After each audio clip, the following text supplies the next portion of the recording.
Kad mēs sākam zīmēt, mums ir balta lapa. Tā ir mūsu darba lapa.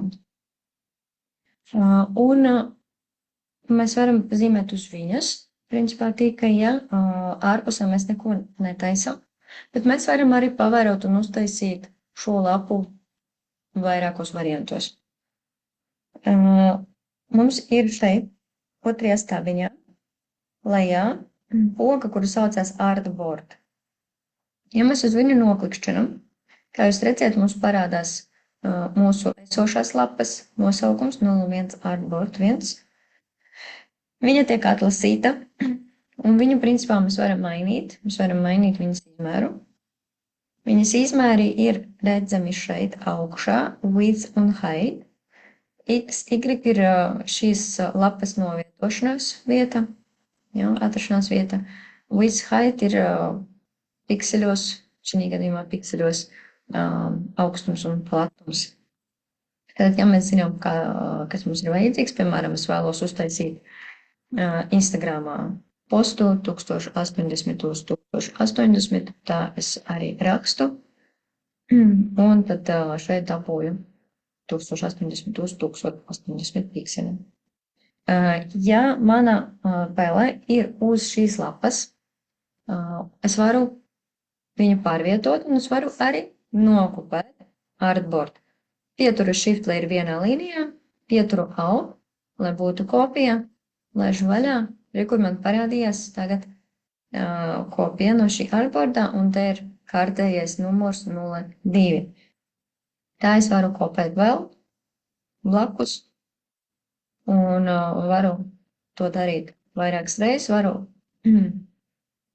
uztaisīt tik, cik man ir nepieciešams. Mums blakus te augšā ir rearrange poga, samainīt vietām, переместить, перемешать, поменять местами. Nezinu, kā krieviski tur būs, ja skatieties, kas jums tur rakstīts, kāda poga ir. Bet, rearrange all. Un tad šeit mēs varam uztaisīt, piemēram, ka mēs vēlamies, nevis vienā rindiņā, lai viņa būtu, bet divās kolonnās. Un tad šeit mēs varam izvēlēties, kā būs 1, 2, tad 3, 4, 2 rindā, 3, 4. Ja? Un te ir attālums pikseļos starp artboardiem. Okay? Un kur viņi ir. Ja? 1, 2, 3, 4. Nē, gribu, piemēram, lielāku atstarpi. Okay? Ielikšu 100, lai būtu atstarpe, un tagad jau ir lielāka. Tādā veidā es varu šeit jau zīmēt un taisīt visādus elementus, varu pēc tam nokopēt, paskatīties, kā tas izskatās, kad objekts atrodas kaut kur citur. Ja? Ja kaut kur gribās viņu pārvietot, atkal noklikšķinam uz Artboard un pārvietojam. Kā jūs redzat, viss pārvietojās kopā.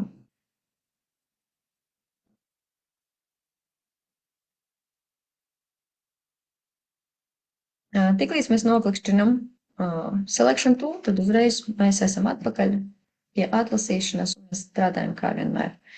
Ja mums ir aktīva šī poga Artboard, tad mēs strādājam tikai ar Artboardiem. Ja, tad ar tām baltām lapām.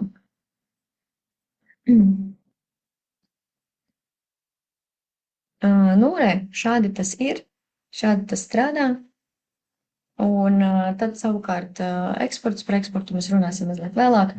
Tad mēs varam arī eksportēt atsevišķi uz Artboardiem elementus. Un tagad mēs parunāsim, kā mēs varam vektorizēt objektus. Un, piemēram, jums ir kaut kāds zīmējums, kurš jums patīk, kuru jūs vēlaties izmantot savā darbā, bet viņam ir ļoti slikta kvalitāte. Kad jūs ieliekat iekšā, viss ir pikseļains, ja? Un ko tad darīt? Viens variants, jūs varat viņu pārzīmēt ar roku, bet otrs variants, jūs varat automātiski viņu pārvērst līknēs, un tad jums ar roku nevajag ar penu tur strādāt. Bet toties jums ir nepieciešams viņu vektorizēt automātiski un pēc tam pielāgot. Jo, kad mēs to darām automātiski, nevienmēr mēs dabūjam 100% rezultātu. Un, protams, visas tās iemaņas, ko mēs iegūstam strādājot ar citiem rīkiem, ir tīpaši ar PEN un Direct Selection Tool, mums ļoti palīdz. Un tagad to visu mēs izmēģināsim. Es nosūtīšu jums bildītes, ja, un mēs pamēģināsim viņu sākumā ielikt iekšā un tad vektorizēt. Tagad mēs ielādēsim bildes, ejam uz File un Place. Ejam tur, kur jūs saglabājat savas bildes. Un sākumā mēs paņemsim glaubu. Viņa ir visvieglākā, un mēs uzreiz varam viņu uztaisīt klikturu pavalku. Ne uz visu laukumu, jā, bet, viņš ir kur šādi, lai viņš aizņemtu vietu.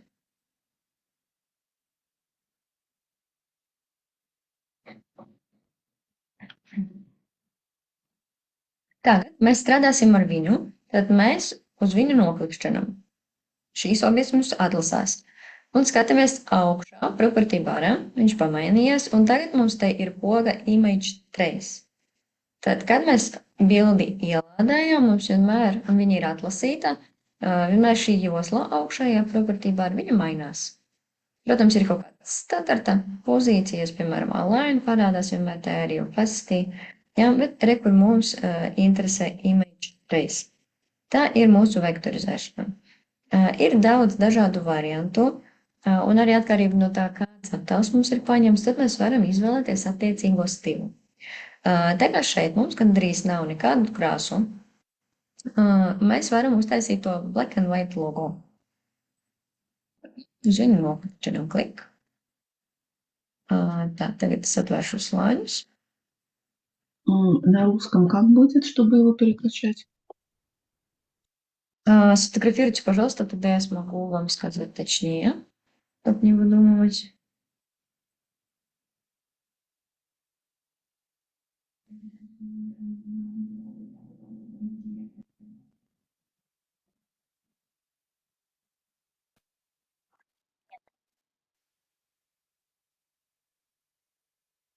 Ok. Tātad, tālāk, kad mēs to izdarījām, mums ir poga šeit augšā expand. Jo vēl šobrīd šī ir joprojām, reku redzēt, image trace. Mums vajag viņu pārvērst tajās līknēs caur expand pogu. Un tad, reku mums tagad palika tā grupa ar objektiem.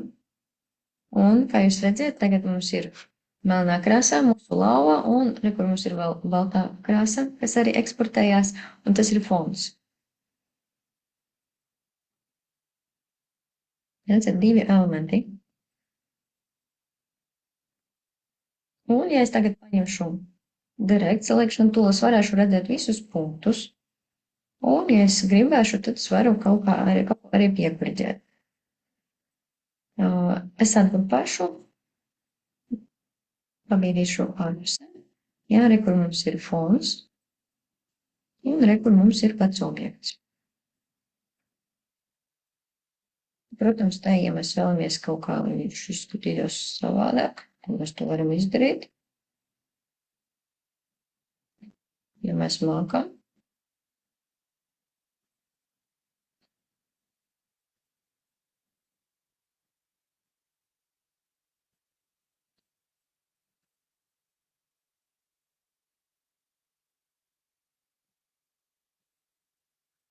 Kaut kā nevar pielāgot, ja?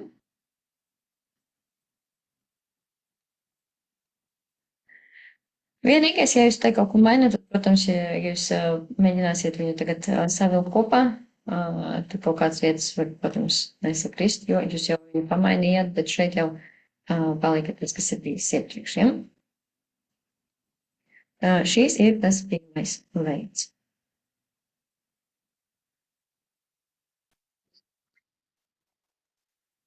Tā, tālāk ejam atkal File Place.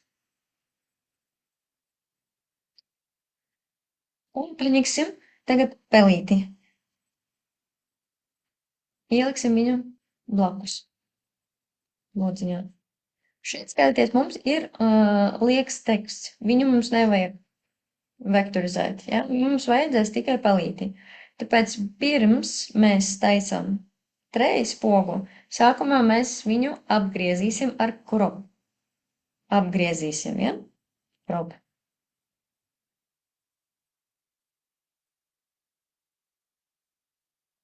Un tad viņš principā uzreiz pats piedāvā pēc noklusējumā. Mēs varam vēl viņu uztaisīt mazāko, teikt, kā jūs vēlaties. Un tad poga augšā apply подтвердить нужно будет. Tad apstiprināt.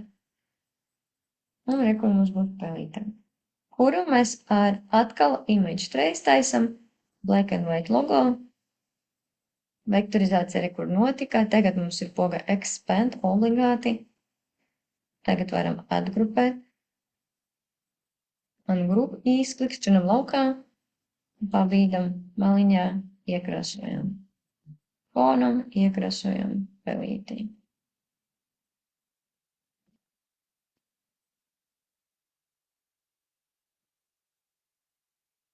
Ļoti līdzīgi.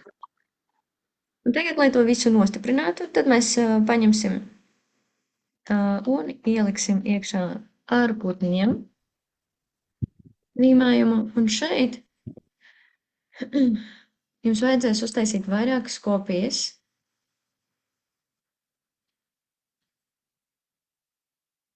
Lai jums varētu būt katrs putniņš atsevišķi. Un tad katru putniņu jums vajadzēs nogriezt.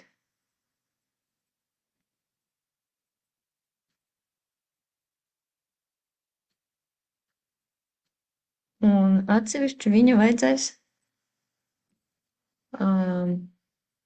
vektorizēt. Un tad jums vajadzēs uztaisīt smuku zīmējumu ar putniņiem. Jūs varat to uzzīmēt koku, jums ir visādas līnijas.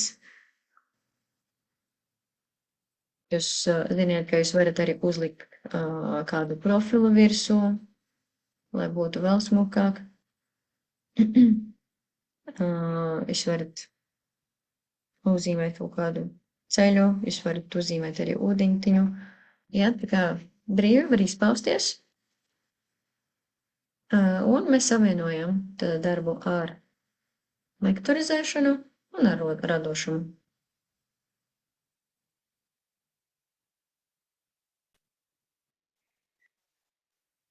Zīmēšanai mēs varam arī izmantot otiņas. Šeit zem līnijas mums ir paintbrush. Un mēs varam ar viņu zīmēt. Vienkārši ar brīvu roku. Un tad attiecīgi tādā veidā varētu būt vieglāk uzzīmēt. Varbūt koka zariņu vai kaut ko. Šeit ir viens tāds moments. Šobrīd, kā jūs redziet, kad es zīmēju, es uzzīmēju un šī līnija palika uz vietas. Ja? Tad nākamā līnija vienkārši atsevišķa līnija. Ja es divreiz noklikšķināšu uz paintbrush, tad te es varu izvēlēties, cik gluda man būs šī līnija, kuru es zīmēju. Ja? Šī ir diezgan. Bet es varu vēl gludāku viņu uztaisīt. Un ir iespēja arī atstāt viņu, lai būtu keep selected. Un kas notiek, ja būs šīs? Tas nozīmē, ka, ja, piemēram, es uzzīmēju, kur redziet, viņa joprojām ir atlasīta, un es varu pamainīt viņas formu.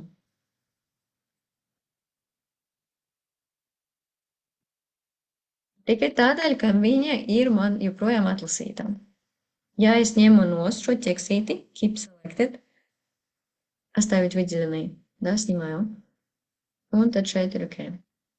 Un tad vienkārši suzīmēju un nekas tālāk nenotiek.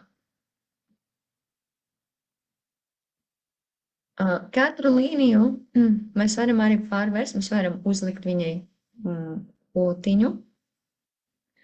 Dažādi otas veidi ir šeit window un brushes.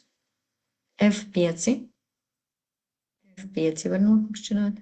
Одна кнопка F5. Tad откроется вот такое окошко Brushes. Un šeit lejā ir tāds tā kā burtiņš M, ļoti līdzīgi kā M. Un tad šeit ir dažādi stili, kurus var izmantot.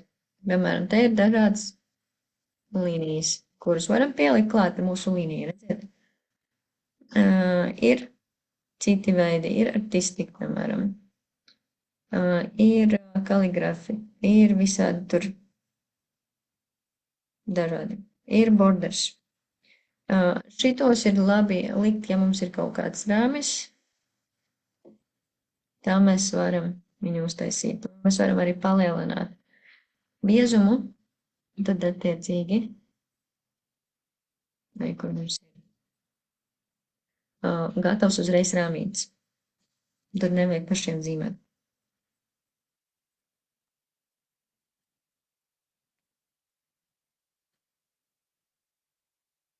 Nu tā, visāds dekoratīvās un tā tālāk, ja ir vēlme, tad var droši mazliet pasēdēt pie šī arī un izmantot. Un tad būs vēl smukāks kaut kas jums sanāks, jā, tad jums vēl būs tie putiņi. Un noteikti jums nevajag fonu, jums vajag tikai putiņus. Un tad jūs varat pielikt viņus klāt.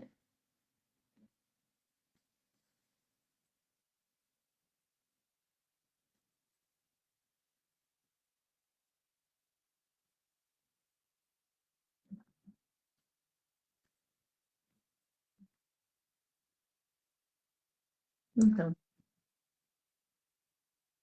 Un tad var visu vienkārši apvienot. Un būs ļoti skaisti.